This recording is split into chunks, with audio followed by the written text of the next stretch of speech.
honestly, like it sounds stupid because the Vikings have the best receiving duo in the league, but they were talent poor there a season ago because eventually teams could just lock down those two wide receivers I've and they got it. couldn't go to the third. Jarius Wright theory. As opposed to Yeah. Gregor Blanco, it's Jarius Wright.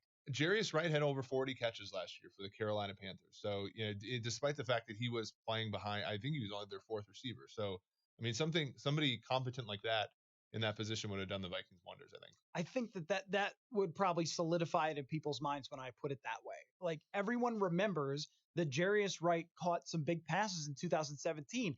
He only caught 17 passes, but if I remember correctly, 13 of them were on third down. And then he came up with a big reception against the New Orleans Saints in the Miracle game that helped set up a 52-yard field goal from Kai Forbath. I think it's the exact right person to use is someone who was an average NFL player as your number 3 wide receiver, but that guy's going to do good things for you on occasion. And especially if he's behind 2 elite players at their position, then he is going to have an opportunity to go against lesser competition or be lined up in the slot or be used as that occasional weapon who comes up big.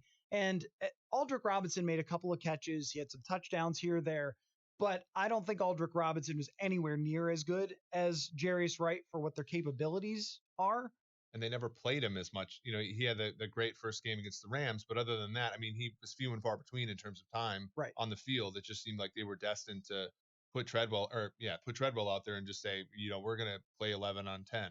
And Treadwell is your exact Oppo Gregor Blanco example. Yeah. He's the guy who's so far below average, just like Tom Compton, that if any of these number 3 wide receivers, even Chad Beebe, if they step up and play average football, then that's a big gain. And I think that that's another expectation that the Vikings have, and why they didn't go all in on this is that Chad Beebe will be the next Jarius Wright type player. And there might be a comparison there. I don't really know yet. Like he caught 3 or 4 passes last year, but they talk him up and they like what they see. And then they kind of put their money where their mouth is in liking him by benching Treadwell in week 16 to have Chad Beebe play. So there's a lot of evidence to suggest that they think he could be that Jarius Wright type player. And if he is, then that's a big gain for them.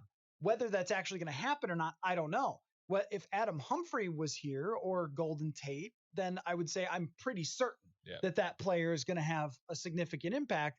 And if you're robbing Peter to pay Paul because that's the situation you're in, robbing from the defense to pay the offense, I think that if you have equal value type players for what they bring to an offense versus what they bring to a defense, say that Anthony Barr brings as much as a third wide receiver, for example.